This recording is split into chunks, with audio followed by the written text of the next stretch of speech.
Welcome one, welcome all to the greatest show of them all. This is the NFC East Mixtape. You can listen to this show on any one of SB Nation's 4 NFC East blog podcast networks. That is Blogging the Boys for Dallas Cowboys coverage, Bleeding Green Nation for Philadelphia Eagles, Hogs Haven for Washington Commanders, Tutty included, and Big Blue View for the New York Football Giants. You can watch this show on the Bleeding Green Nation YouTube channel or the Blog on the Boys YouTube channel. He is Brandon Lee Gowton from BGN. I am RJ Ochoa from BTV, and we are coming to you later than usual. Brandon, it's good to see you. We like to have a lot of fun. One of my great friends, and so obviously a really hard time in the NFL. We normally record on Tuesday mornings around 11 a.m. Central Time. We always tell people because things do change. And Tuesday was a really awful day. It's still an awful day. We're recording this on Wednesday at 10 a.m. Central Time. And there's a lot of I don't know what to do going on. I think across the NFL, there's a lot of awkwardness with feeling like, how do I get jazzed up about hoping the Giants play their starters amidst what happened with Damar Hamlin and the Buffalo Bills on Monday Night Football? Like you said, it's obviously the reason for the delay. Just from my perspective of watching the game on Monday night, really excited as everyone was, awesome game. The crowd was just, so juiced up in Cincinnati. Right. I was like, oh, this is going to be a great time. It starts off hot with the touchdown. I'm like, oh, this is going to be really cool. And then just changes so suddenly and really sad. And I had some work to do on Monday night. And I just couldn't do it. I was going to do it after the game and I just couldn't get to it. I was not in the headspace to just think about football because it just didn't matter. It's like, this doesn't matter. I'm writing about winners and losers from the Eagles Saints game. And this guy may have died on the field, in the moment. I was afraid that he actually did die at that. I mean, seeing Josh Allen's face and Stephon Diggs crying and Tre'Davious White, it was really hard. And obviously it's been really cool to see the support that has been rallied for Damar Hamlin. And the charity he had put together for the children's toy drive. And it's crazy how that went from $6,000 to now over whatever 7 million or whatever it is now. But we all hope he's gonna be okay, and that's really the only thing that matters. Yeah, I agree with you. Obviously, it just was really harrowing. And I feel like we all feel that way whenever a huge injury happens or somebody's carted off. It always is kind of a reminder at the physical price that is paid in this game. And we like to, have fun when we talk about it. And you use the word loser, talking winners and losers. There are things that we think are silly or fun or jovial. But at the end of the day, we're all team life. We're all team human, right? And so it was just really, really, really unsettling. And so and it's so difficult to move on. And you and I, we talk a lot about we love our jobs, but what we work around the NFL, right? And talking about this and covering it and whatever. And so it was really difficult to feel like, well, what do you do? Should I even be thinking about what to do? And then feeling guilty about thinking about what to do, and waiting, because it is just this big waiting game. And so it's just, we didn't know what to do. Brandon and I, we talked and we said, let's just kind of wait and figure it out. We talked to Rachel said, let's wait too. And so everybody was on the same page there. And so, I guess now we just, it's so hard to be like, okay, now let's talk about the NFC Beast and all this, stuff that feels so silly and stupid. It's just a weird isn't the right word. It's a really tragic time. It's a really, really tragic time in the NFL. It's just really scary. And for me, I saw Josh Sweat, stretchered off the field on Sunday. Right, and on Sunday. He was released from the hospital, but just in that moment, it's terrifying. And it's just man, there's a lot of, undercurrent of is football even going to be around? Well, is the world going to be around in so many years? Is football going to? And it's I don't know, and it's tough, and it's tough sometimes. I know there's people out there who can't do football. It's not for them, right. And I can't blame them, because this is hard. Obviously, I do like it, and but I can't. I can't always just be the advocate and act like nothing is wrong. There's a unfortunate downside to this all.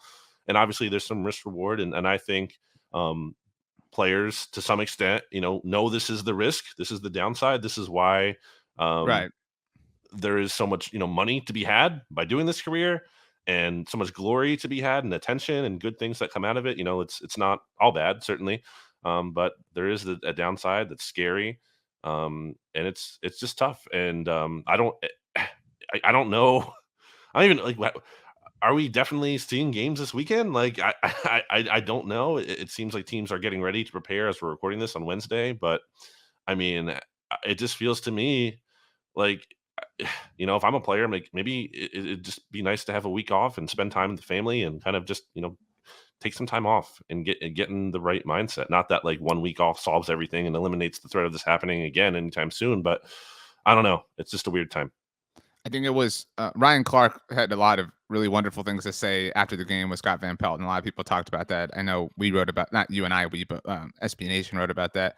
I think it was Ryan Clark who had the tweet that said the next snap of football we watch is, I don't want to like put words in his mouth, but it's something like it's going to be the scariest snap we've ever watched. And it's like, yeah, like the next snap, the next game, it's just hard. And like, I mean, like we're sitting here like watching it, right? Like, and so how do you ask these players to go out and play? How do you ask, the Bills or the Bengals or whoever? I mean, like anybody, like, anybody who knows Damar Hamlin, who doesn't know Damar Hamlin, it's really, really, really, really difficult. And so, I love the mix. Go ahead. So just to jump in, sorry, real quick. And like, I know this isn't the important part, but like we're up against the last week of the season, and again, that game had such massive ramifications Right. for like. It's not like let's say I don't know. I'm trying to think of two like Bears. Let's say Bears Texans. Like doesn't matter. It doesn't really impact. This impacts the whole season. This impacts the MVP race potentially if that game isn't played. This impacts the Super Bowl seeding. Again, that stuff doesn't matter and compare. But it's just like hard to get back into the season when everything is just so drastically altered. I don't know. It's just a weird headspace to be in, I guess is what I keep coming back to. And to be clear, I don't think you have to say it doesn't matter 1,000 times. We all know, like we're all on the same page here, right? Like none of this is significant. Like none of this is important. It's just, and so, but like it becomes I don't know. I don't even know like the right word. It becomes a logistical or a whatever issue that the NFL has to figure out. It's an impossible thing to figure out. Like you're saying, what's the best answer? And like, obviously, lots of people have suggested they cancel the game, they call it a tie, they adjust, they play the NFC wildcard games next week. And it's like, it's so hard to even like get yourself up to like care about that and be like, well, what are the implications of this or whatever? And not even implications, but just like, what is the process of it? When this is rightfully the thing that is overwhelming all of us. And so I don't know what happens. I mean, like you're saying, for all we know, we finish recording this and then the NFL announces no games happen this week. They nix the bye week, whatever you want to call it, between the title games and the Super Bowl. I don't know. I don't have an opinion on what I think is the best. I mean, everything is going to be hard. Like everything is hard. And so everything's going to be hard for everybody. There's no obvious right answer. Right. Another thing about the aftermath of it all was like, I know a lot of people are angry because of the 5 minutes thing. And there's been talk about like how, for the context there, the 5 minute like warm up period after that injury happens and the game being resumed. And like, look, if that's your reaction, I'm not trying to begrudge anyone or invalidate anyone's feelings, but I was just so not there. I could not be anything but like just distraught and sad. And I was not angry. I was just like confused and sad. And again, I had work to do. And like, part of me was like, okay, I can probably just turn this off and start working now that there isn't a game to be played. But at the same time, I was just like, it doesn't matter. And also, I can't stop watching. I need to know. Like, I think everyone, in that similar boat. Like, I need to know what happened. Like, I need to know he's okay. I need to see this. I can't just like turn off the broadcast and just sit here wondering what's going to happen. I saw there's been a lot of like Reddit threads and lots of like forums for people to discuss this. And I saw a comment on a Reddit thread that said, "I've never been this invested in somebody who I didn't know personally." Right? Like it had this like jarring, sort of like shaking impact, I think, on everybody who watched it. And it's one of those like NFL storylines that goes beyond, like, we do kind of tend to live in the NFL bubble, but like this transcends like football or sports or whatever. It's a worldwide story. And so I don't know what happens next. And obviously, for the rest of this hour or whatever, we're going to try to talk about the NFC East and the Eagles losing and the Giants, whatever. And like, it's like, I think, apologies to the audience that we're not in our normal, kind of chippiness that we've had over the last few weeks.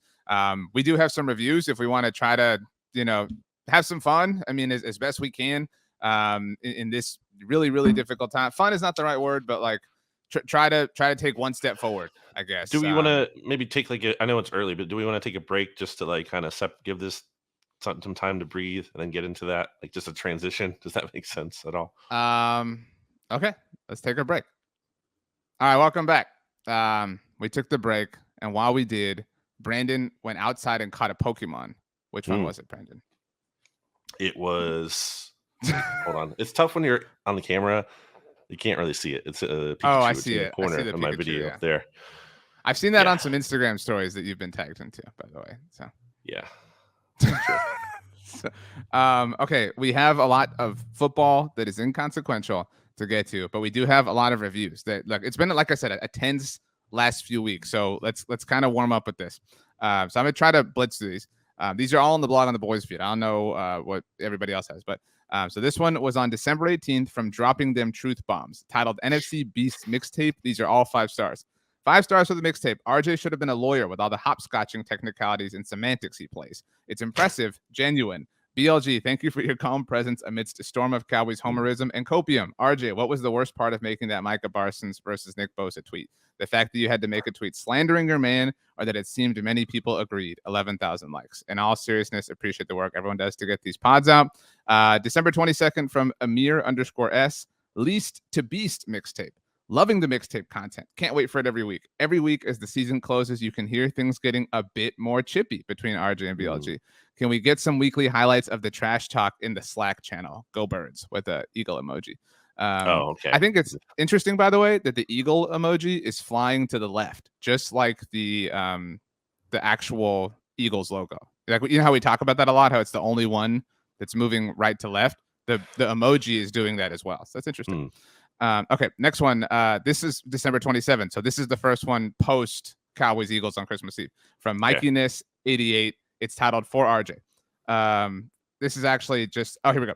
I listen to every episode and will love the Cowboys until I die. This should be read on the NFC East Mixtape because it's an unbiased opinion that has nothing to do with my diehard love of the Cowboys. I ignore all of the times my girlfriend complains about RJ's voice because, well, I love the Cowboys 30 years before I had to put up with her crap. But how could he not understand National Lampoon's Christmas Story? It's like someone not understanding how you could love America's team.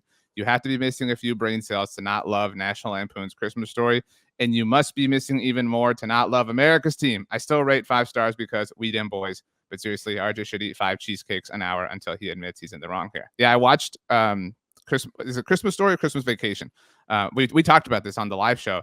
I watched it. It was like okay. I mean, like maybe it's just been too long, but whatever. This was Wednesday. It's more about the tradition of it than it being an amazing movie. Yeah. This is from good friend Mario Cap, just titled Mario Cap.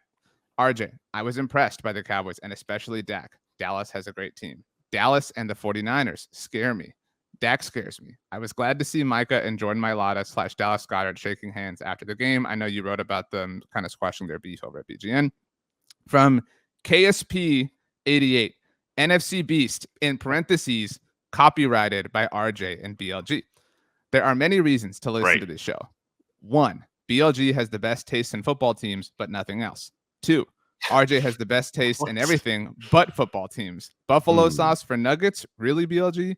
3, they are very fun to listen to. It's like the rated G version of the toxic hate you see on Twitter between Eagles and Dallas fans. That would be the nicest thing anyone's ever said to us. 4, listening to BLG, I'm reading this verbatim, defend his tall height of 6'4". Despite my undying hate of the Cowboys, RJ will humanize their fans until you open the Twitter app back up. Thank you for the amazing content. Finding the mixtape has been one of my favorite podcasts of the year.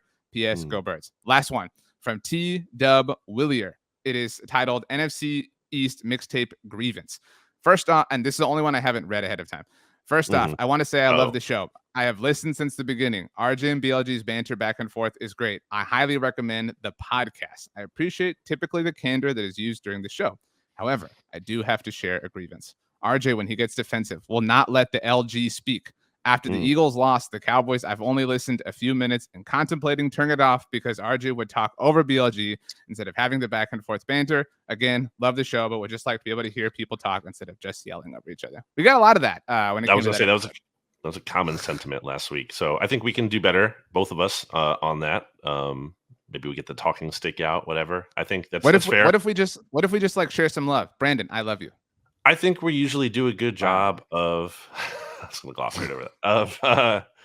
Of if someone's trying to jump in, you let them talk. But yeah, look, hey, it's we're not perfect. We make mistakes and we can do better. And that was a I common think sentiment. I think enough people said that to where it's probably true. I agree with you. And so, hey, we're looking in the mirror right now. I'm looking at a 6'4" BLG, and I think this was a really we've talked a lot about how juiceless these Cowboys Eagles games have been, but this season was a really toxic setup for the second game with how a lot of Eagles fans, yourself included, were fine. Like, I don't want to hear that it's Cooper Rush, blah, blah, blah. Like, Eagles fans took every opportunity to take their victory lap. And then the fact that the stage was set equally, but like in a polar opposite way, and allowed Cowboys fans to do the same. Like, it just, everybody got upset in the same way. Everybody got to be happy in the same way. And everybody thinks that the other is stupid for feeling the way they felt either time. I want to give props to Mario Cat, by the way, because he does something that a lot of reviewers don't do. And you don't have to necessarily. I'm not saying everyone, this is what you have to do, but you can leave another review. Like, you don't, it's not like one review for the rest of your life. You can alter your review if you feel you want to, and it'll go back up to the top. So if you have another thought or something you want to share, I think some people might not like realize that and feel like they're just locked into that one time. If Good you call. have an updated, question or comment, then leave another review. So there you go. Okay, so we love each other. I heard Brandon say he loved me. That's okay. And now we're gonna try to talk about football. So that being said, we have to go in divisional order. This is the only division in the NFC that does not have a winner. The other three have all handed out hats, all handed out t-shirts, but the Philadelphia Eagles cannot lock this up. They lost to the New Orleans Saints. To be clear, you did lock up the Saints on the Look Ahead, the other show that we do that everyone should go listen to with Rob Stats Guerrera on the SB Nation NFL show. We'll get stats on here, by the way, at some point in the offseason for those who don't go over there, so you can finally meet stats. Maybe during the playoffs, if there's a great point. 49ers matchup. Point. Yeah. But so Eagles lose to the Saints. You locked the Saints up, but you did say you thought the Saints would cover, but the Eagles would win. That did not happen. Unlike the Christmas Eve game, this wasn't like there's a lot to kind of maybe be excited about or believe in when it comes to Gardner Minshew. This was really kind of flat from the very beginning for the Eagles. I know there was it 77-yard touchdown to AJ Brown, 78, whatever. That felt like it, like, okay, here it comes, but it just never came. And then the pick six was obviously the ultimate end. Yeah, the vibes are weird heading into this game. I did think it was going to be a tough competitive game. The Saints getting back Marshawn Lattimore was a big deal. He hadn't played since week 5, and he's obviously a really good cornerback. They also got Olave back after he had missed, I think, at least just one game. So, things were kind of trending in their favor a little bit, at least on the injury front.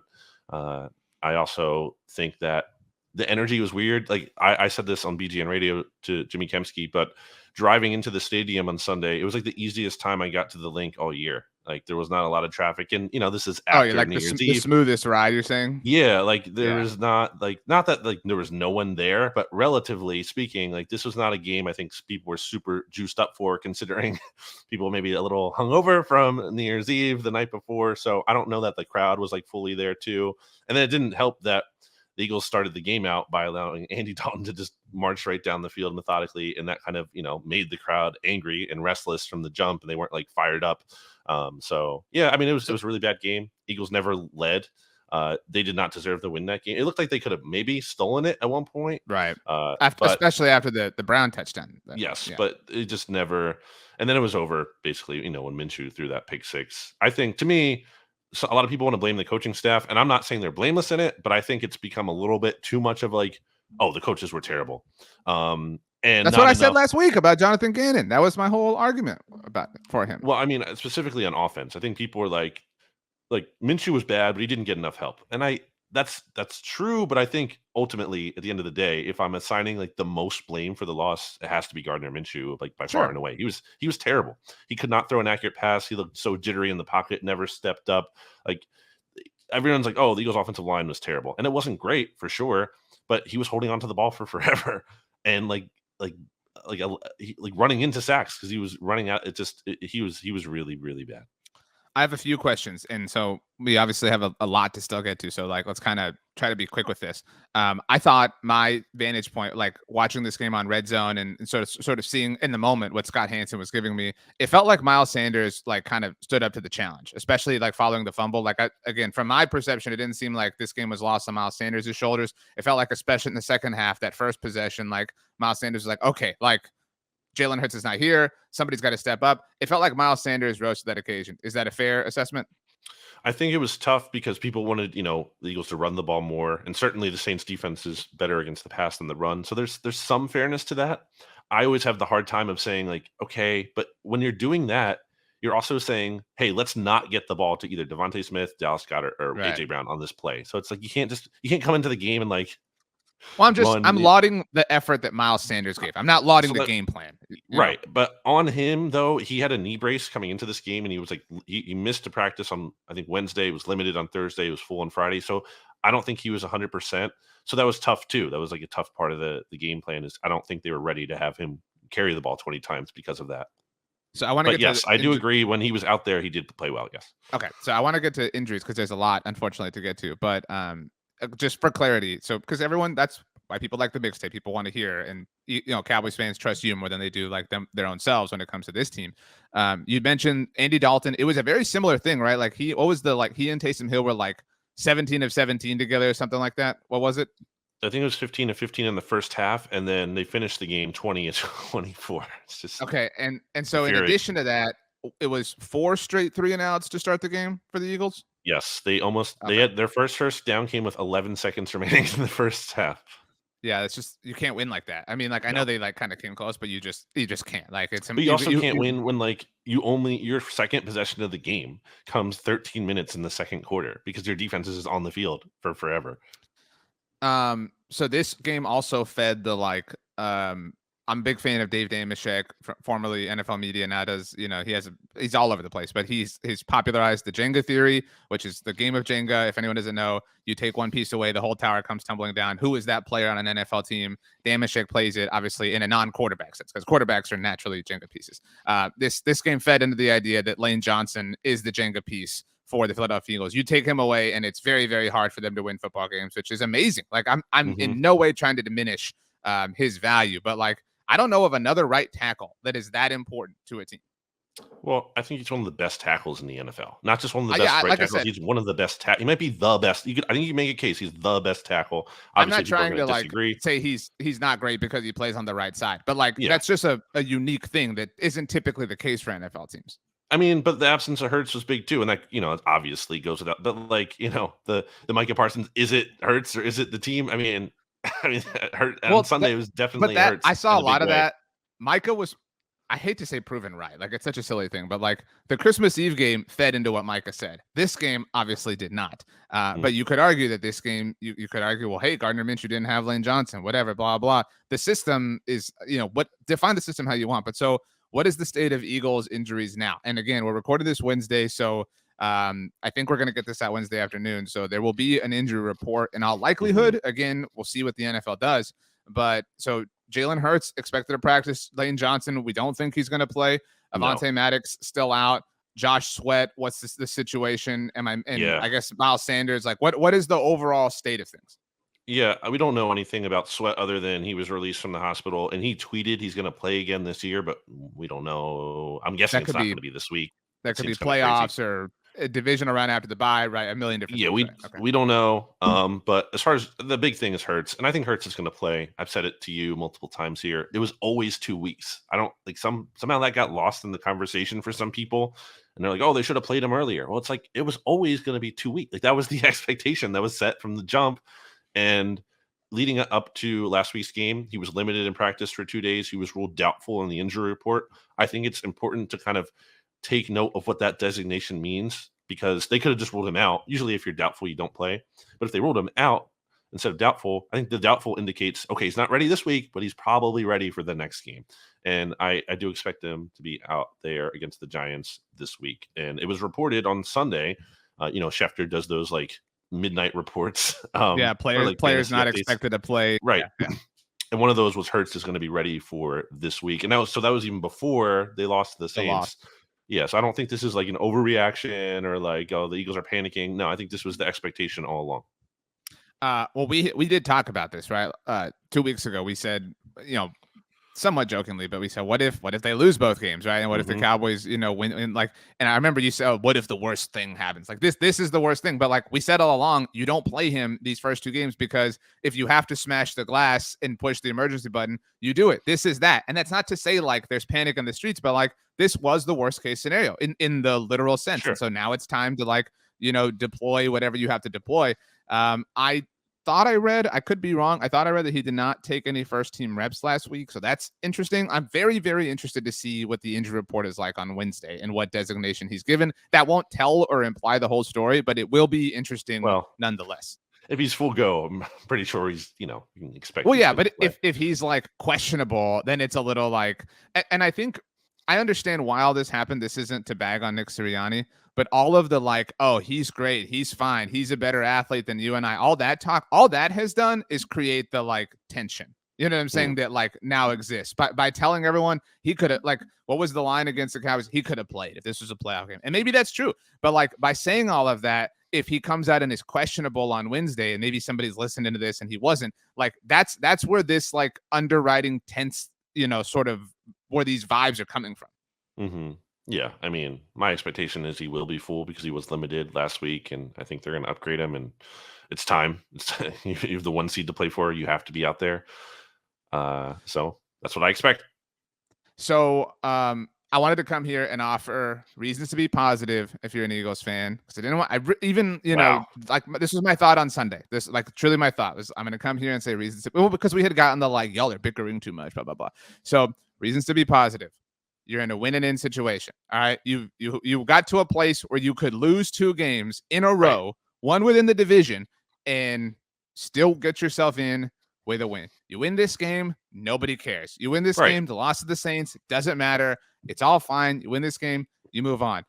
Jalen Hurts is probably coming back. You win this game, Lane Johnson's probably available in the divisional round. Again, I don't know the Josh Sweat situation, but so there's an overwhelming amount of reasons to be positive. I will say, and I saw you wrote in your post-game recap about this game, the Saints game, like if they lose this game, you literally wrote like, man, like like that would be like, remember when they were still undefeated and it was like, which undefeated team are the Eagles going to be? Like most recent ones. That would be some huge 2021 Arizona Cardinals energy to lose this game and fall all the way to the 5 seed.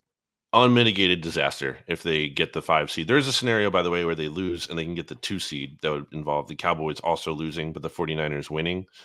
So it's not 1 seed or 5 seed. There is one scenario where they get the 2 seed, which is still a failure. I wouldn't say that's unmitigated disaster. I'd say that's like a failure. It's a failure in that you had 3 shots to close it and you missed all 3. But like, okay, the 2 seed, it could be worse. It's not, but the 5 seed is just, there's no forgiveness for that. It's just unacceptable. You go from having 2 home playoff games to get to the Super Bowl to 3 potentially road games, depending on how, things play out in the playoffs. Potentially you get a home game if, whatever, 7 seed, 6 seed wins and goes on a run. But yeah, I mean, they have to win this game. And it is a bit of a failure already that they've gotten to this point, in the sense of they could have rested guys and avoided some of these further injuries that might pop up, God forbid. I would only offer, by the way, like people who are like Eagles fans that are like, well, if they had just beaten the Cowboys, the Josh Sweat injury, like you have no idea. Like, and I hate this, like, and we'll talk about the Giants shortly, but like, oh, they're just going to rest all their stars. How many players do you think an NFL team has on their roster? Like they cannot just be like, let's rest all 22 starters. That's impossible. You cannot do that. So like, you cannot say this or that wouldn't have happened if we had locked it up a week earlier.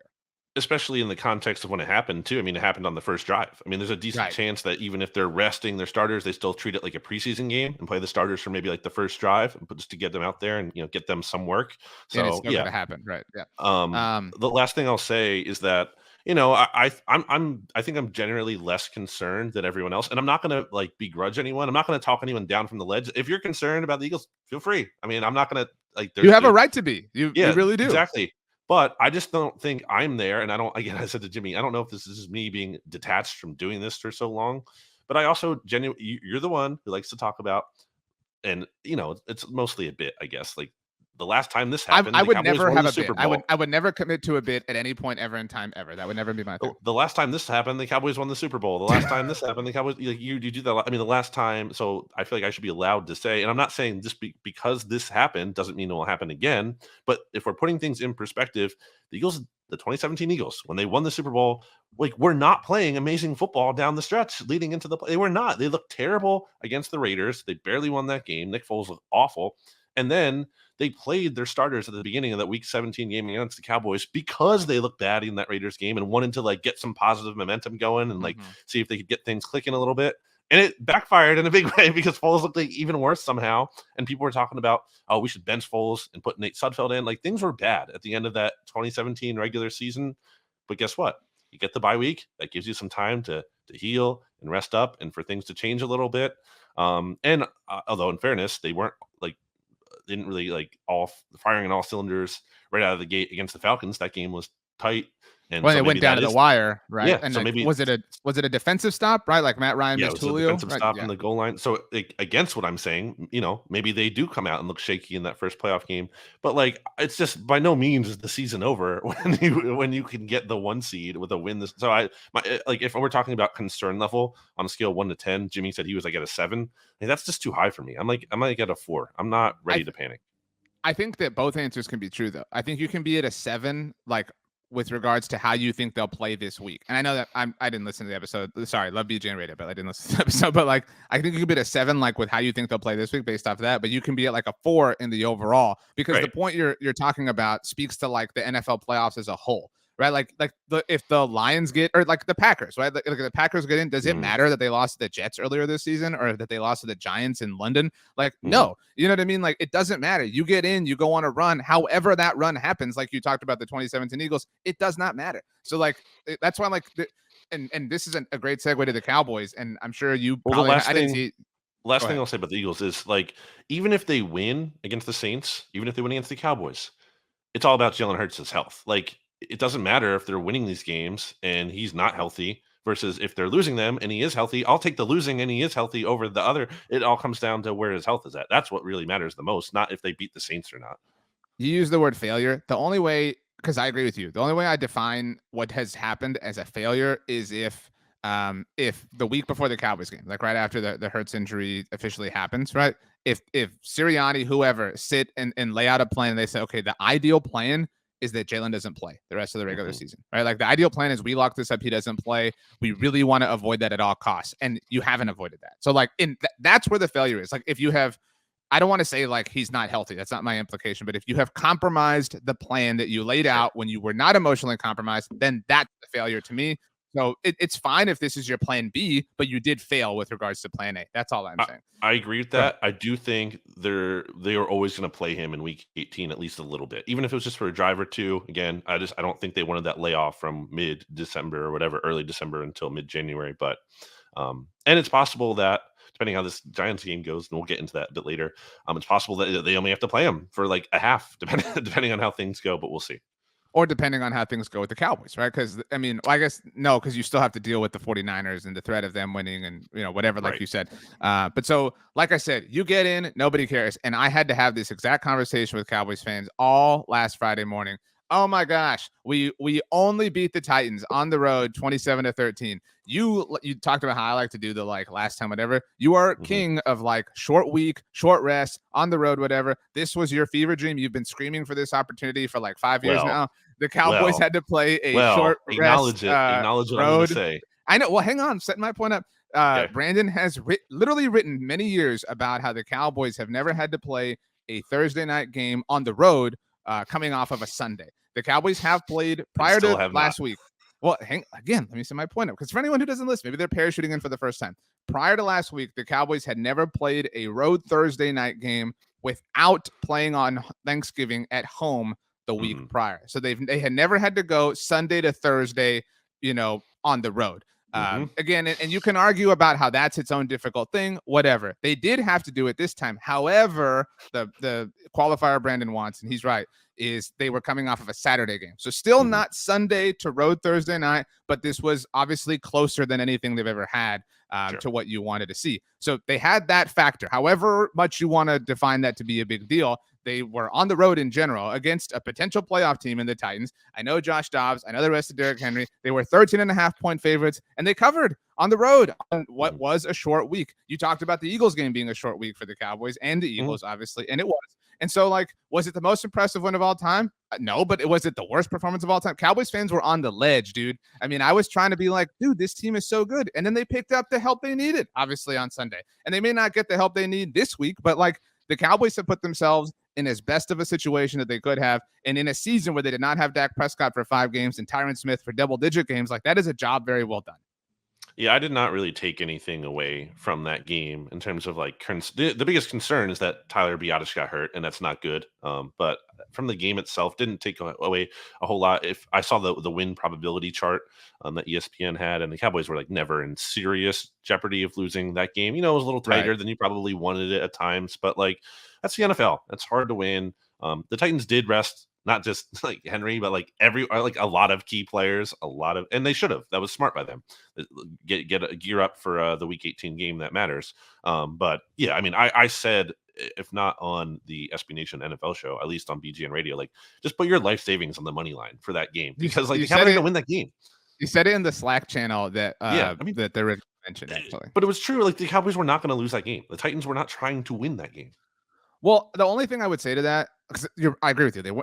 I wouldn't say they weren't trying to win. I would say they didn't care if they won. Right. Yeah, like they there's weren't going all out to win is what I mean. Right. But they did play their preferred quarterback. Like there is this take that's like, well, they play Josh Dobbs. Well, like that's what they're playing this week. Like they played the quarterback who they believe gives them the best chance to win. Like whether or not that's like a good thing or whatever, or like you can debate how sad or whatever that is right now. Fine. But they played the quarterback who they think is the better option. And he played well. Like I'm genuinely interested for the Saturday night game between Tennessee and Jacksonville. But you mentioned Tyler Biadasz. He is expected to hopefully be back for the playoffs, as is Jonathan Hankins, the defensive tackle who the Cowboys traded for a week before the deadline.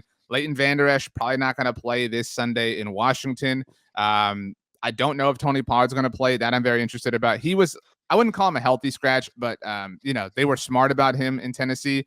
And this is something because so now the Cowboys have to play on Sunday against Washington. Yeah. We didn't mention. I wanted to ask you about this. Yeah. We haven't mentioned this, but Dallas, Philly, and San Francisco all play in the afternoon slot. All of their results, are necessary to one another potentially. And we had this conversation at BTB on our roundtable last week. So last Tuesday, before the Cowboys played the Titans, we said, okay, if the Cowboys win, is there any part of you that is rooting for the Eagles to win? No, I never root for the Eagles. It's like, yeah, I know. But the idea was it takes it out of your hands. You know what I mean? It forces your issue. It forces you to like you've talked about, like you have to protect Jalen Hurts from himself, whatever. Like you protect yourself from yourself in this sense if you're the Cowboys. And so, it's fair to say I want the 1 seed because like who doesn't? But like how likely is that? Not very. And so I'm happy, but I it's one of those things where I think you would have been happy to some extent either way. Yeah, I wanted to ask you, especially because the 49ers are a factor here, and we didn't necessarily expect that for a bit, but like, So for full clarity for everyone, Eagles win, everything's theirs. One seed in or division. tie. Because of the Vikings lost, the Eagles can actually, I know it's unlikely, but I'll note that. They can tie. Okay. So for the purposes of easiness, Eagles win, everything's over, simple, boom, done. If Eagles are up like 30-0, I expect Dallas to like chill out, call the dogs off, whatever. A Cowboys win on its own does nothing. A Cowboys win and an Eagles loss gives Dallas the NFC East. Now, in that situation, they are at the very least the 2 seed, which you talked about Philadelphia potentially being. If San Francisco also loses, then Dallas is the 1 seed. And I think San Francisco is the 2 seed then. So the 49ers are, for the record, too, like 7-point favorites against the Cardinals. No, they're like 15.5-point favorites. Oh, it went up? Wait, what am I looking at? Off. Maybe I'm thinking of last week's line or something. Yeah. But anyway, point being, the point is the 49ers are big favorites against the Cardinals. They're at home just like the Eagles are. Dallas is the only road team in this particular week. So 14, yeah. So 14 right now. Yeah. Same as the Eagles-Giants line. But a San Francisco win on its own does nothing either, except keep them in the 2 seed at worst. So Dallas, like Philly, can only be 1, 2, or 5. Minnesota is probably 3. I mean, like that's not firm, but that's probably going to be the case. Tampa is locked at 4.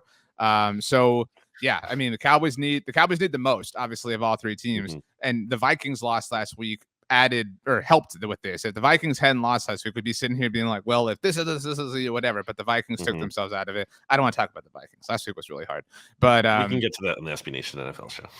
But yeah, so you have to play your starters, but this should be an easy game for the Cowboys as far as, I mean, the Cowboys, unlike, well, it's a weird thing. I guess this is our natural way to kind of segue into the Giants and the Commanders. Like everything's kind of in this weird. Well, I didn't get your answer. So are you glad that the Eagles so where are you with that? I mean, if the Cowboys win what the would one you seed, preferred? Well, so yeah, but do you think that's likely? Do you think it's likely both the 49ers and Eagles are going to lose this weekend? I think it's more likely that the Eagles lose, to be fair. Sure. Just to be clear, then I think it is that the Niners will lose. But that's an important part of my answer, because who do you think gets the 7th seed? You think Green Bay? Yeah. Think they win? Right. You're not reading the vibes correctly if you think otherwise. Right. So as Brandon takes a sip of his, I'm going to assume Dunkin' Donuts coffee. Did you use the app for that? I did use the app for that. It was a look how good of a friend I am. And I remember buy one drink, get a free medium cold brew.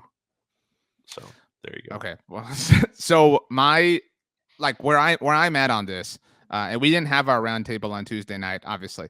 But we were going to discuss this is okay, so, well, do you want the 2 seed or the 5 seed? Like, common sense is well, I'd always rather have the 2 seed. Give me the home game. But it's well, this 2 seed is accompanied by Aaron Rodgers, right? So, and Aaron Rodgers is a scary proposition for either team here, right? The Cowboys or the Eagles, right? He's a scarier proposition for the Cowboys because of who Aaron Rodgers and the Cowboys are related to one another. And so, so there's a lot of Cowboys fans who have the take I would much rather go to Tampa and play Tom Brady there than host Aaron Rodgers and the Packers at AT&T Stadium.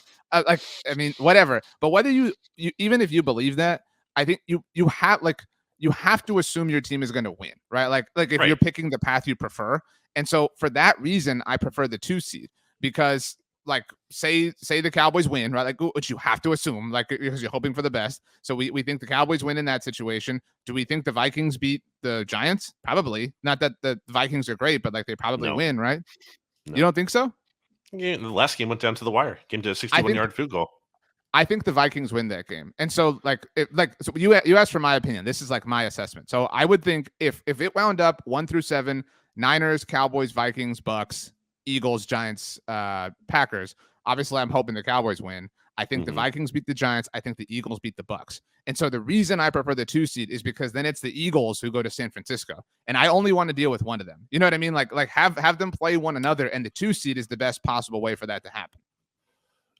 I mean, it would just be such a failure. They just drop to the 5 seed. And it's also very funny. I know, but you asked what I preferred. No, I get it. And so what makes this complicated too to ask what I prefer is that Tampa is locked. So now Tampa has the opportunity to rest their starters if that's the team that Dallas winds up playing, or Philly for that matter.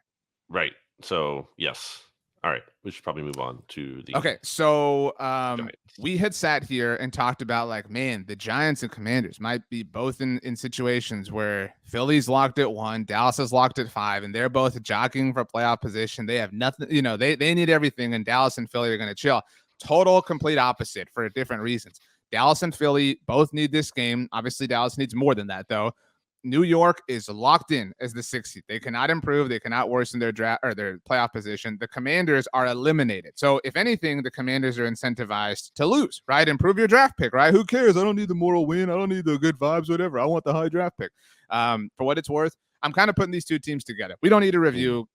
Actually, I guess last thing before we get into it. You clinched the playoffs for the first time in forever. Well, this is all related, and this is a long episode. So we kind of have to, bake all this in together here. The boat curse is done, RJ. Well, I don't know. The Kayvon Thibodeau moment might be the new thing. There are a lot of people with a lot of opinions on this. I haven't seen him say anything on this.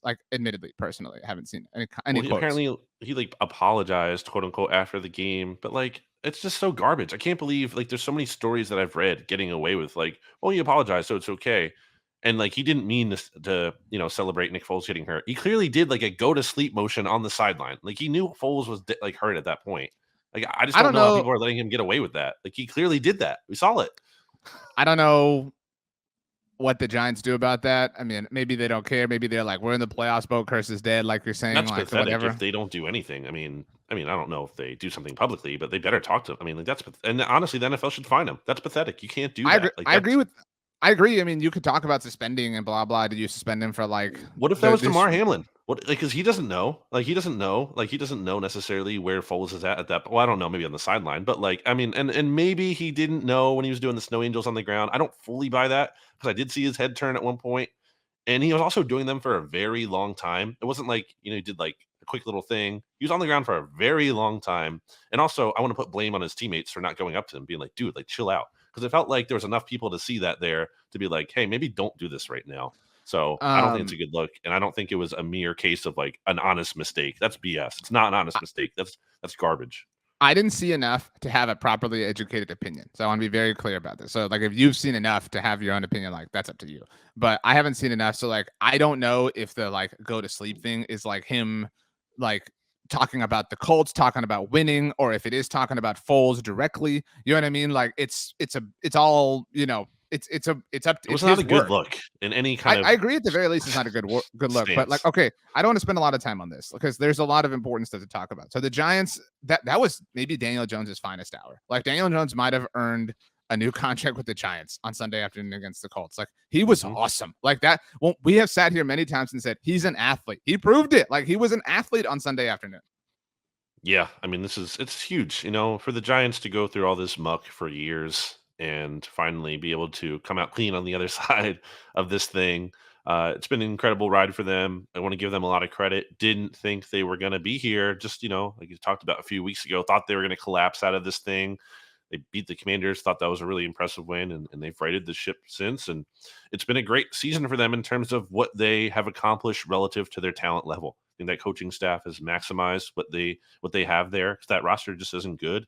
Not only is it not good, it's so injured, it's so banged up. So yeah, I mean they're not like a team that is super scary heading into the playoffs the way that like the Packers are. They're not like the team no one wants to play, but they're a tough team and they deserve a lot of credit for being here. And now progress isn't linear. Just because you have this season doesn't mean the Giants are definitely going to be like this powerhouse next year or definitely going to take a step forward. But you're feeling good about that they can. I think you're at the very least but like beneath that point, you're feeling like we're moving in the right direction. That had not been the case. Like this was an Yes, organization that was treading water forever. And so like taking on even water. right, like even if you're moving slowly at a snail's pace, you are facing the right direction. Like Mhm. this whole process was Brian Dable turning the ship around. Coach of the year, we agree, Brian Dable? Yeah, I guess. I mean, I You can think make a huge Shanahan and argument for him Kyle are Shanahan, yeah. but I think it's like Brian Dable has the New York market, like they're I the think Giants, they're actually Tiffany brand, like all that stuff. well, also like Shanahan, like I get the quarterback thing, but there's a lot of talent on that roster, and the defense is also like what's driving the ship there. And Shanahan's That's not true. coaching the defense. Now, I know And the so offense is doing well, but I don't I believe in like I would vote for Dable, but like to further this point, I mean Brian Dable got to the playoffs in an NFC East that had two teams with at least 12 wins. Like that might yeah, have two teams with at least 13 wins. You know what I'm saying? right. Like that's wild. And he might have Yep. lost all four games of them when it's all said and done. But like still, I mean, it wasn't easy. I think it was a much harder Mhm, path for Brian Dable. He deserves a lot of credit for that. So now we pivot to this Giants Eagles game. mhm. Um, again, this is just kind of a weird episode, but they have nothing to gain. They have absolutely nothing to gain. They could totally sit rest starters. They could not. They could play for it. I talked about last week with you. I brought this up. Like, if it did come to a situation where the Eagles lost to the Saints, like, do the Giants want to get revenge for 2020 and for the Eagles tanking the game, even though it's not Doug Peterson, it's not Joe Judge, whatever, blah, blah, blah. People have referenced Tom Coughlin playing the Giants in the 07 regular season finale, the game that they all said was a big, sort of thing when they won the Super Bowl against the Patriots a Mhm. few weeks later. Like, blah, blah, blah, blah, blah. Brian Dable has said he's going to do what's in the best interest for his team. It's hard to argue with him one way or another. Like, you can argue, you got to rest, whatever, you got to prioritize that. You can also argue, hey, go get some good vibes, go play well. But then you can argue, like, well, if you go try to play well and you lose, then you risk all the good vibes. There's a million ways to look at this. Well, yeah, I think people aren't talking about that enough. I think people are acting, at least from some of the framing that I've seen, that like it's just like it's a no lose proposition for the Giants. and that they can only improve their vibes. Well, I mean, what if the Giants go all out to win and the Eagles crush them like they did a couple weeks ago? Well, that's a big like confidence boost maybe for the Eagles that you just allowed to a division rival. So I'm not like it's just I miss me with there's no risk for the Giants and not beyond injury. Obviously, injury is. I saw you tweet too. Like, why would the Giants want to give the Cowboys the 1 seed? To be fair, the 49ers. Like, well, they like you really but want like to give them if, that? but if you ask the Giants, like, and I say this somewhat like tongue in cheek, but if you ask the Giants, like, who would you rather have the 1 seed? The Eagles, the Cowboys, or the Niners? The answer is the Niners. You know what I mean? Like, but they're going to say any team over our division rival, no matter what. I don't know. I mean, I don't know that, though. I think there's an argument to be made. The 49ers are looking scary, and they don't want to give that team the 1 seed. And also, let's be clear, the line for this game indicates the Giants are going to be resting starters to some extent, at least. It's not 14 points if the Giants are going all out to win. Like, and Vegas knows. They're not dummies. Like, this is not like just they're not in the dark about this. And from a dummies doesn't get said often enough. That's such a funny word. Dummies. There you go. NFL division talk for dummies. That's what the NFC East mixtape is. But Saquon has the second most touches in the NFL this year. You really have to play him in like a week. Like you're really going to play him in a week 18 game. I go back and forth. Contract year.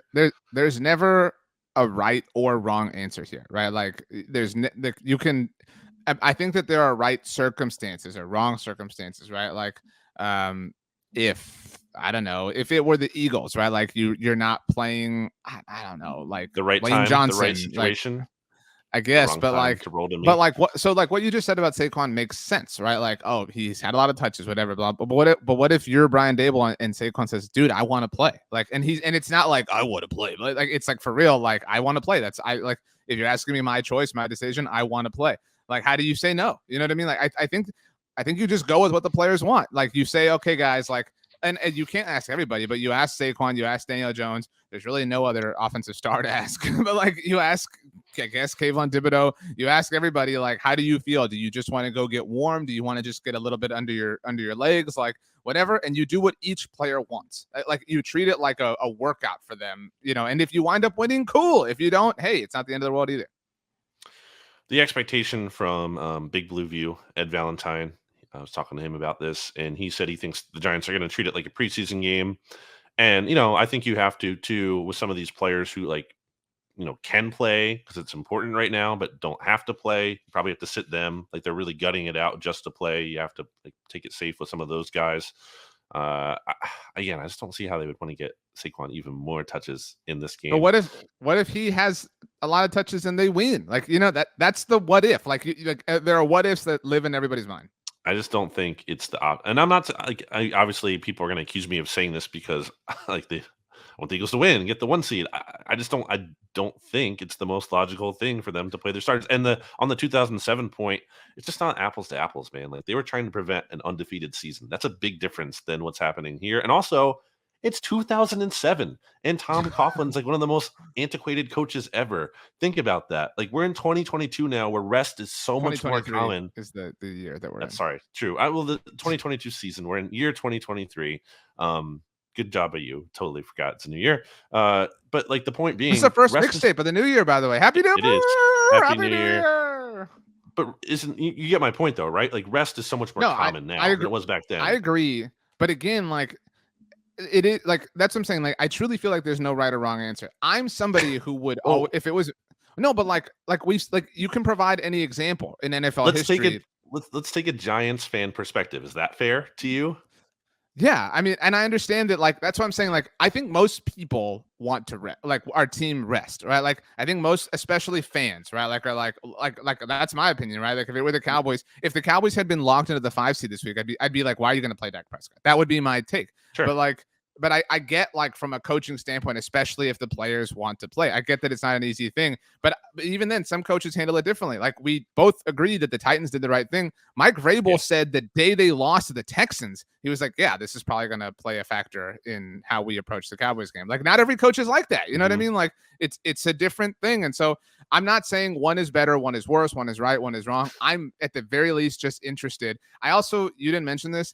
I do think there's something to like, maybe like playing super 40 chess with the Eagles and like throwing your nobodies out there and then being like, you're going to feel really good about this 1 seed, and I would say, like, if you're an Eagles fan, you would go into the divisional round saying, like, we haven't played anybody, like, or we haven't won a game against a quality team in over a month, if the Giants do trot those people out. So they're like, again, you can talk about like the weapons of warfare a million times here.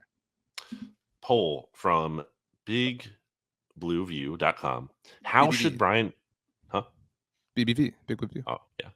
How should Brian Daboll approach the Giants' final regular season game in Philadelphia? And with about, let's just say, like 4,500 people voting, 46% say play the starters and try to deny the Eagles the number 1 seed and give it to the Cowboys, and 54%, so more, it's fairly split, but more Giants fans say rest the starters and probably hand the 1 seed to the Eagles. My last point on this before you get to what you want to say is that this isn't even necessarily the Giants win and the Eagles are guaranteed not to be the 1 seed. Now, is that likely? Clearly, yes. But my point is, it's not even a guaranteed outcome. There's a scenario where the Giants can play the starters, go out to win the game, and the 49ers and the Cowboys both lose, and then the Eagles get it anyway. So all that risk would have been for literally nothing. Like, that's just dumb to me. So all I was going to add, and I don't know who wrote the poll. If it was Ed, sorry, Ed. It was Ed. But Ed Valentine. And by the way, our plan is to have Ed on next week's show. It was not. It was Tony Del Genio. Sorry. Well, our plan here is to have Ed on next week to preview whatever wild card game the Giants are playing. And so Ed is we're shooting to get Ed on the mixtape next week, everybody. But I talked about, and you agreed, like when it came to Jalen Hurts, you make these decisions when you're not emotionally compromised. You are a little bit emotionally compromised here because you know the stakes at hand. But if it's me, if I'm Brian Daboll, I'm making the decision on whether I want to play or not, independent of the Eagles and the 1 seed stuff. You know what I'm saying? Like, you have to make the decision to play because, like, and like Brandon and RJ can disagree with it, but like you have to say, like, we're going to play because we want the like reps. We want the opportunity. We want to try to win, but you have to treat it like it's a game against the Texans. You can't be like, well, we wouldn't play if it was the Texans. We're only going to play because it's the Eagles. No, you have to like say, we would do this no matter who the opponent was. That's my advice to Brian Daboll. Also my advice, always lose to the Cowboys. But okay, let's get to the Washington Commanders. The question that everybody wants to know, Brandon. Actually, we do have some Twitter questions that we'll kind of blitz through after this. I know. I'll get those up in a minute, but the question that everybody has on their mind: do you believe that Ron Rivera did not know that the Commanders could be eliminated on Sunday? Apparently, I have like the hottest take on this, and which people are probably going to be mad about. I just don't think it matters. I mean, at least relative to I'm kind of with you. I'm kind of with you. I mean, like everyone's like bagging on him for this, and I get it. I get why it's like a meme and it's certainly a bad look. Like I said earlier, it's not a good look. I get that. I'm not like a dummy, but I'm just saying, like, I'd rather see him get ripped for like going with Carson Wentz again. I was wrong. I said like I thought that was like an acceptable move. I said I don't think it really matters who they start. They're not in good shape either way. But like in hindsight, why were you playing Carson Wentz? That was dumb. Like Heineke hasn't been great, but he gives you some kind of chance to win. And Carson Wentz is clearly just a disaster at this point. So I think, they might still lose even if they play Heineke, but you probably had more of a chance. And at least his teammates don't hate him. And at least the fans don't hate him as much. Or at least the fans like Heineke more. I don't know, but whatever. I mean, is Rivera back next year? That's the question, right? I don't think he's going to survive this. I think that was a bad look. And you have the new ownership consideration coming in here. That's a big factor to weigh. So let me ask you a question before I answer. Will you lose any respect? That's a dramatic way to put it, but lose any respect for Ron Rivera if we get some sort of report in the next few weeks that like it wasn't his decision to go back to Wentz. Like it was an Irsay, Matt Ryan benching sort of thing. Like it was directed from whoever, where, you know what I mean? Like, to me, that might be true, but like at this point, given everything we know, I would be inclined to believe that's Ron Rivera doing a little bit of damage control. Like, dude, I can't let you shuck the blame for this onto somebody else. Like, and so I'm with you. Like, even if like the Carson Wentz thing hadn't happened, I don't think it's the biggest deal in the world for a coach to not know the playoff scenarios that like every SB Nation team blog has going. That's not your job. Right. Like your job is to win the game at hand, right? And people are like, well, he was only focused on winning. Yeah, he should be. Like he should only operate as if they're going to win the game. So like I don't think that's a big deal. But this was really bold, and like let's not make like you said, like this should not overshadow the Wentz thing. The Wentz thing should not overshadow how he's handled the quarterback situation all year long. Remember when he had that one press conference, whenever it was like in October, and he was asked like, what's the difference between you and the other teams? And he was like, quarterback. Like he threw this dude under the bus. Like he is the king of pointing fingers this season. That's not who Ron Rivera has been for the most of his career. But this season, he has been pushing and directing blame onto everybody else. And he has had no problem making Carson Wentz the scapegoat that everybody else has. That's not to say that Wentz isn't to blame and Wentz doesn't have his flaws, but like at this point, it's kind of a weak move to blame Carson Wentz. You know what I'm saying? Like you can't do that anymore. I thought it was lame when the Colts did it last year. I'm very well on record about that. And now Rivera's like, well, I'm going to give you Sam Howell. In fact, actually, as we're talking right now, it's 11:05 Central. Sam Howell's taking the first team reps for the Commanders. He's reportedly going to split time with Heineke on Sunday. I mean, don't even play. Why even play Heineke? Just play Sam Howell. I'm not the biggest. I was never the biggest Sam Howell guy.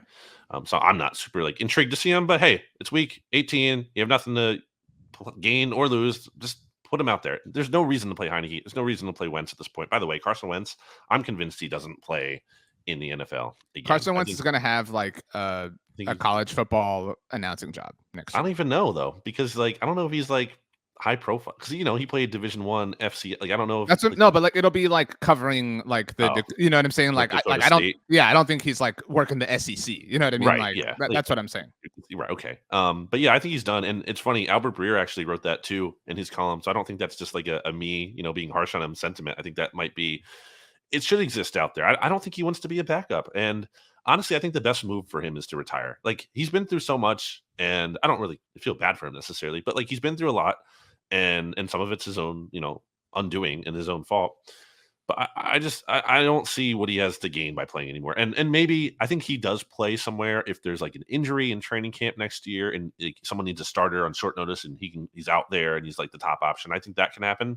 But I don't think he's signing with anyone in like March or April, whenever he gets cut, because he will, and like being a backup somewhere. I do not see that at all. And and honestly, don't do it. It's not worth your time. He's made a ton of money. Just go out and don't suffer any more injuries and don't suffer any more because think about it. It must be tough to be like everyone just bagging on you all the time. Oh, this guy's like, just get away from that. Like be with your family and just call it a career. I said at the time, I mean, I really did, that Carson Wentz was in a really difficult spot with the 2017 Eagles. And like, that was I know that like people laugh at this idea now, but it took a lot of humility to behave the way he did throughout the Super Bowl festivities. That had to be a really painful experience for him, right? Like to, watch, Nick Foles kind of celebrate what he felt was his. I mean, and like, that's not to say he wasn't happy for him. And I don't want to relitigate something that's 5 years old at this point, but like, I on a human level felt for Carson Wentz in that sense, because that had to be very difficult to go through. And obviously that has had some sort of impact on him. Maybe it led to some of the narcissism and arrogance that we've seen, in his stops with Philly and Indianapolis and Washington since, but it's not all on him. It wasn't all on him in Philly. I'm not saying it wasn't majorly him. It wasn't all on him in Indianapolis. We have certainly learned that if you didn't already know it. And this isn't all on Carson Wentz. This is on Ron Rivera. To get back to like your question, like I don't know how you move on from him, but I don't know how you keep him. Like he is, he's like kind of that the you're stuck. Like, I mean, who wants this job? You're right. Like ownership's changing, maybe whatever. Also the Major Tutty thing happened. They unveiled the mascot. I thought I read, maybe if you read, you can confirm that the Snyders were not in attendance for this like celebration or whatever. I don't know. Well, and if that's true, that would be notable, right? Like, why would you unveil this at like week 17, like, in a situation where you could be eliminated on that day? Bad. Like, and also, why week 17? That's weird. It's a weird time. Like, why wouldn't you do it like week 1? Excitement, beginning of the season. By the way, just updates coming in from Commanders practice right now. This is from Nikki Jabvala. It's her last name so difficult to pronounce, but she's awesome. She tweeted, Sam Howell has taken the first reps in practice. No Brian Robinson or Antonio Gibson. She tweeted that she doesn't see Jonathan Allen or Cam Curl or Benjamin St. Juste. Jamin Davis isn't practicing. Charles Leno is there but not practicing. She said it could be a possible vet day. Like, they're clearly mailing it in, right? Like they have nothing to play for. They're mailing it in. I could see them hitting the reset. The Ron Rivera era has been like average at best in Washington. I mean, I don't know. And I will say, he took over and like his like what was it like fourth day in office there, so to speak, was like, well, you got to change the name and deal. Like he's had to deal with a lot of extenuating circumstances. It hasn't been easy, so I don't mean to overlook that either. But I don't know, man. This team is lost. Yeah, I mean, it's Washington. It's Right. like as long as Snyder is there, they're gonna any kind of little like glimpse of hope, like or glimmer of hope that the Commanders had for a little bit there, when it looked like, oh, they're what 5-1, 6-1, they might go on a run. They're probably gonna get a wild card spot. I mean, it's just going to come back to this organization doesn't know what it's doing, and things are going to go wrong at some point. And you might be able to have a moment or two. You might be able to win the NFC some years, but there's no sustained success. There's never going to be sustained success. And maybe there will be with the new ownership. If Jeff freaking Bezos buys this team and can like just spend money out the wazoo, like that's scary. That's a scary thought for every other team in the NFC East. If like someone just comes in with a ton of money, kind of like the new Broncos ownership, and just has like unlimited funds, and they hire this like all-star coaching staff, and they revamp the facilities, like that's a scary thought. That's not here right now, but that hope does exist for Commanders fans. Let's get to these Twitter questions. So I tweeted out that we were going to record. I tweeted this out on Monday afternoon, obviously, well before Monday Night Football. There's like 6 or 7 or maybe 8 of them. So let's try to like blitz through here because we've gone a little bit long. First one comes to us from Jaime on Twitter at Jaime SV. V is in Victoria 88. This was on Tuesday. Given the events of yesterday on Monday Night Football, I just want to thank you both for your work, and I look forward to hearing your perspectives on last night. Best to you both and your families always. I hope we did offer whatever we could. The mixtape is really fun, and we enjoy that everybody likes it. And so we just want to exist as a place where people can hopefully enjoy a podcast once a week. I just think, I don't know if we're going to offer anything that, that hasn't been said anywhere, right, or, some kind of crazy revelation. But I think the objective is just to be honest about how we feel. I think that's all we can really do. Johnny Tremaine at 89 Tremaine says, for the playoff teams, so sorry, Commanders, most favorable path to the Super Bowl, and what is the most likely way that team loses in the playoffs? So I think he's asking, what is the most favorable path for each one, and what is the way that each team loses in the playoffs? I think favorable path is drawing the Bucs as a first opponent. That would be the Cowboys or the Eagles. And even if the Eagles drew them in the divisional round, if Dallas lost, and I think like Tampa's a good launching point, is my point. They're one of the weaker teams, I think, in the whole conference. I mean, for the Eagles, it would be, okay, you get the 1 seed, and then the Giants somehow upset the 49ers, and then you get to play. But you're saying the Giants upset, but the Packers don't, right? Yes. Yeah, and the Packers don't, or they don't get in, whatever. Yeah, I don't. It's too much to answer there in terms of like. I think the Giants upsetting is the answer for everything, right? Like, so even if you're the Cowboys, it's like, oh, the Giants upset in the wild card round. You go to San Francisco, you get the win, and the Giants upset the Eagles. So I think the ideal scenario in terms of what's also realistic is the 49ers get the 2 seed, and the Packers get the 7 seed. So one of those teams is going to be gone, because I think everyone, the Eagles fans and Cowboys fans, can agree you want at least one of those teams eliminated. You don't want them both making it through to the divisional round. You know what? Now that you say that, like, I don't know that this is my most ideal, but if I live in this hypothetical, so say it's Eagles 1, Niners 2, everything else chalk, and Packers at 7. So Packers get the upset. That sends the Packers to Philly in the divisional round, and that sends Dallas either to Minnesota or hosting the Giants. I think to Minnesota, but you think it's a coin flip. That's favorable for both Dallas and Philly. Yes. And then obviously, not the Eagles hosting the Packers. Well, I meant maybe not that part, but that's favorable for Dallas, because then like you only have to play 2 of those 3. You know what I mean? You don't have to play the 2 of the Packers, Niners, and Eagles, but it'd be fun. How about this real quick? I think this might be a better way to get an answer to that question, because I asked this to Ed Valentine from Big Blue View. How would you rank the NFC playoff picture teams right now? So everyone's still alive, from most threatening to least threatening. Including the Cowboys? You asking me 9. Yes. Okay. So like you're not opponent wise, just like the teams. Rank them from, and we're gonna assume Green Bay gets in as the 7th. Well, I'm saying NFC playoff picture teams. So there's 9 teams. Okay, got you.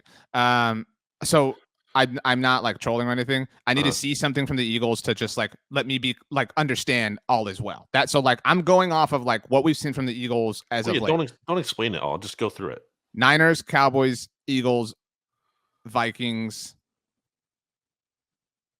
Packers, Wow. Bucks, Giants, Lions, Seahawks. Okay. Yeah, I would probably go 49ers, Eagles, because I don't know where Jalen Hurts' health is at yet. If I know Jalen Hurts is healthy, I'm putting Eagles at the Well, you top. said not to explain it. You literally told me not to explain it. And then But I'm saying that's the only thing. That's the only. Well, people are gonna like ask about that. So real quick. And that's then why we both had to add a qualifier. So you shouldn't have chastised me. No, I should have. And then I would put. Dude, don't come on. Don't I'm do gonna put Packers, and then I'm gonna put Cowboys. I mean, so Rodgers scares me. stupid. Rodgers So scares stupid. me. He does. And then I'm gonna put probably Buccaneers. You're putting the Bucks ahead of the Cowboys. No, I put Cowboys. I said. Okay. So, so you got Cowboys 4. Start over. 49ers 1, Eagles 2, Packers 3, Cowboys 4, Buccaneers 5, Giants. Giants 6. Yeah. Actually, no. Lions 6, Giants 7, Seahawks 8, and then who am I missing? The Vikings. Vikings 9. Yeah. You have you're more scared of the Lions or Seahawks than you are the Vikings. Yeah. That's a little silly to me, but whatever. There are 4 teams eliminated from the playoffs currently that have point differentials better than the Vikings. 4 teams. Wow. Okay, let's get through these last ones. Greg C91 on Twitter. Greg C91 says, "How upset would you be if the Giants did make the decision to rest their key starters against the Eagles this week?" You wouldn't be upset at all. I wouldn't be upset. Like I wouldn't be like I wouldn't be the way that the Giants were about the Eagles. Like it's in their best interest. Like you have to understand and accept that. I would be bummed, but like it wouldn't upset me. So. And also, I don't think you're here, so I'm not taking a shot at you.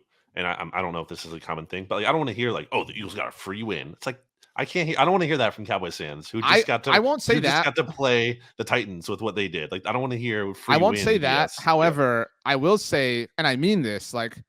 It's hard. It's got to be hard to be the Eagles and like not have yourself be like truly tested in a way that you came out with a win in so long before you start the playoffs. But like, yeah, but like that's a fair point. But who cares? Like you figure that out as you go. Okay. You sign up for the 1 seed no matter what. Right. You just take it. Let's see here. From Isaac at Isaac Cruz 32 says, "Do you think Dallas can handle a Tom Brady who is getting his vibe back?" I'm gonna just change this question to say, do you think Tom Brady is getting his vibe back? I didn't see the Panthers game, so I don't like have enough to go off. They were down 14-0 in that game. Yeah. To start. I mean, I've said this is not like trolling. I've consistently said throughout playoff picture discussion throughout the whole season that like because we've talked about who can really win the NFC, who can really go to the Super Bowl, and I'm like, I don't think it's likely that the Bucs can, but I cannot give them a 0% chance. I don't care how bad they look, as long as Brady's in the playoffs. You can't give anybody 0% chance. Like that's why you give the Vikings a 0% chance. I can give the Seahawks a 0% chance. I can give the Giants a 0% chance. Give the Bucs. Along these lines, I tweeted this on Monday. Like if you could tell me like what would be the sweetest path to the Super Bowl, right? Like what would be the like Nirvana path, the most right? like satisfying, right? Path. It would be the Bucs in the wild card round. Because the Cowboys have never beaten Tom Brady, and then he like leaves the Bucs, so you end his Bucs career, and then it would be either the Packers or the Niners or Eagles, like either one on the road. Like Niners, longtime rival team that bounced you. Eagles, it's obvious. You go win, and you get the win to send you to the title game at either one of those venues, like for the first time in a quarter century. Like that would be really, really sweet. Again, I wouldn't care. Like they're interchangeable to me. The sweetest thing would be Aaron Rodgers in the NFC Championship game. You beat him with Mike McCarthy. That would be so funny. So Cowboys fan fiction scenario. Well, you asked. I mean, like that was the question. Okay. Let's try to wrap these up. JG Mongan on Twitter. If you could take one player off each of the other 3 NFC East teams to use in the playoffs on your team, who would they be? And yes, you have to take a Commanders player. I'm taking AJ Brown, Saquon, just to give me another option. No, not Saquon. I don't know. I don't really have a giant. Dexter Lawrence. Okay. No, I'm taking Kayvon Thibodeau. Like the player. No, I'm a taking mistake. I Dexter think you should Lawrence. take I'm taking Dexter Lawrence. Yeah, I'm He's been like taking an all-pro player this I'm taking season. Dexter Lawrence, AJ Brown, and Terry McLaurin. Those are my answers. That's hard. That's a hard question because Dexter Lawrence is the best player I think on the Giants, but the Eagles do have a lot of like defensive tackle bodies and depth. So like, is that really the best use? Might have to take Saquon because I think Yeah, now you can run the ball like in even larger senses. Yeah. And Commanders, like again, do I really take like a wide receiver when it helps the Cowboys? So that's why it was an easy answer for me. when like when the Eagles, I don't think they're really hurting. I mean, yeah, sure. I mean, it would be nice to add Terry McLaurin to Devontae Smith, and but like, is there anyone on defense I really want? I guess I'll take Terry McLaurin, and then I will take who am I left from the Cowboys? Yeah. Interesting. And I already took. Well, that's the thing. I already took a wide receiver. I don't know. Brandon will do everything. Maybe okay. Not so give credit to Micah Parsons. I'll take Pollard, and then I'll take Dexter Lawrence. Oh my gosh. Okay. Instead of taking Saquon and Micah Parsons, really. Oh, Parsons stuff. Yeah, sorry, I forgot about him. Although I will say, who leads the NFL in sacks created right now? It's Hassan Reddick. Johnny who has Tremaine. 3 more sacks. Johnny Tremaine also asked. He said, also more fireable offense, not knowing that you could be eliminated with a loss, or playing starters in a meaningless game and losing a key player to injury. Probably the second thing. I would say the second. Yeah. I mean, Uh-uh. like the first thing's embarrassing, but like, what did it actually change? What changed because of that? Nothing. What was? Were the Commanders not trying to win as much because they didn't know they get like no? Right. I agree. Last one. It's about the Commanders. Comes to us from Ryan Gavani at R Gavani. Why is the mascot of the Commanders a major? I think that's I don't know if Major Tutty, like I don't know if like first name Major, last name Tutty, or if Major is Tutty's rank in the military. I don't know, to be fair. I think it's the rank. So you're saying his first name is Tutty and he happens to be a major in the military. So why is he a major is the question. And why not like a higher rank? Is that what do you think they're getting? Yeah, hang on. Because general would be the highest rank. But that's kind of a weird thing to say. General Tutty, like that's not really like major is also, like the an amount of something. It's dumb. Look, I'm not defending this. It's all very dumb. But I'm saying I don't think the highest rank in that case, general, sounds like better than major. What is the like? I don't know the like. I googled this and there's not like a list that is super easy to like what the highest like. I want to know where major ranks. Like major is like it's a high-ish rank, I believe, if I'm not mistaken. Look, I'm not a military expert, but it's not. I think there's things above that, like general. There's different levels of general, if I'm not mistaken. It's not just like there's different kinds of generals. There's like lieutenant general, whatever, like that. All that stuff is above major. So major is in like an officer, okay, and generals are like in their. I own found class. a list from. I could be wrong here, but this list it appears that the highest possible thing is general of the army. Next, yeah, that's like during wartime. Right. Next, like beneath that is general. Beneath that, lieutenant general. So that's number 3. So number 4 is major general, which seemingly isn't what Major Tutty is. No. Beneath that is brigadier general. I don't know if I'm pronouncing brigadier general. Beneath that is colonel. Beneath that is lieutenant colonel. Beneath that is major. So there are 1, 2, 3, 4, 5, 6, 7 ranks ahead of major. So it's still a high rank, to be clear. It's not like because then there's like the enlisted, like like your typical soldier or whatever. Like they're down. It's above a lot of people. Is what I'm trying to say. But yeah, it's also above below privates, corporals, sergeants, all sorts of sergeants. There is a command sergeant major. Maybe that would have been appropriate here. That's too long. It's higher than second or first lieutenant. It's also higher than captain. So at least he's not a captain. Captain Tutty. The point is, it's so actually Major Tutty outranks the captains on the team because they're captains and he's a major. Wow.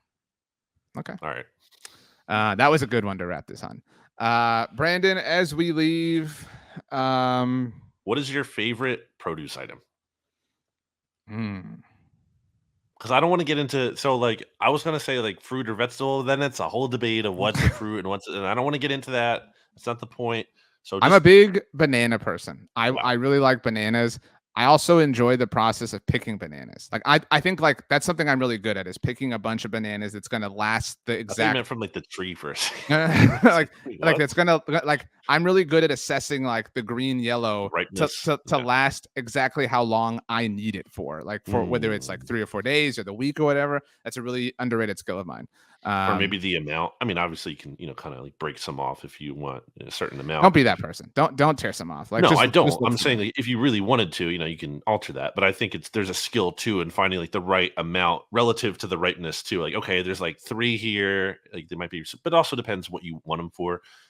Sometimes you just want one a day, whatever you're doing. Sometimes you want them like more ripe because you want to use them right now for a smoothie, or if like I'm getting if I make a banana bread, because sometimes I'll do that. What? You can make a banana bread? I didn't know Yeah, that. I mean it's really easy, but I can. And but you want them extra ripe for that. Like you do not want them underdone. Like you want them almost overripe a little bit.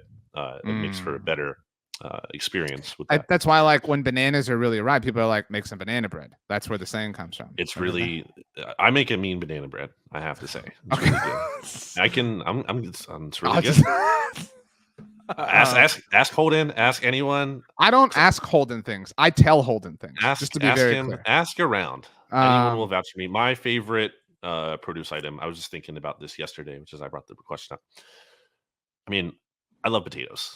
That's probably the actual answer, and it's because they're just so versatile, a lot of forms. But they're like the bananas of vegetables, and I like bananas too, to be clear. But right. I think we have to show some love to jalapeno. I mean, I think a jalapeno is just a great time. Do you? 2 questions. When you get potatoes, do you get the like prepackaged like 4-pack or whatever, or do you like put them in your own bag? You know what I'm saying? Like, do you go to the loose ones and get like the 2 or like you pick the potatoes you want?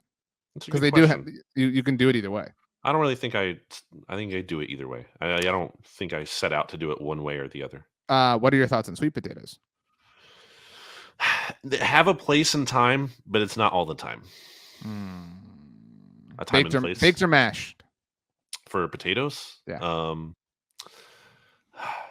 I think I'd rather have baked, honestly. I agree with you.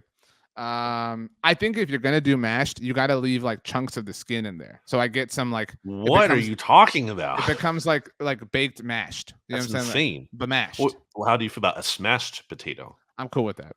How do you feel? I actually probably like that better than a. How do you feel about like you ever had like lobster, mashed potatoes or like some sort of like mashed potatoes? Yeah. What? Is that you never had? Yeah. No. I've heard of a lobster mac and cheese, but not yeah. Lobster I've had like they're like a mashed potatoes with like little bits of lobster. Like I mean, you're not getting smashed potatoes. What is this? You're not getting this at like Wawa. No offense, but like there's at certain places you can get it. I've had it. 3 words that describe both potatoes and bananas. Go. Yellow. Okay. Produce. Fun.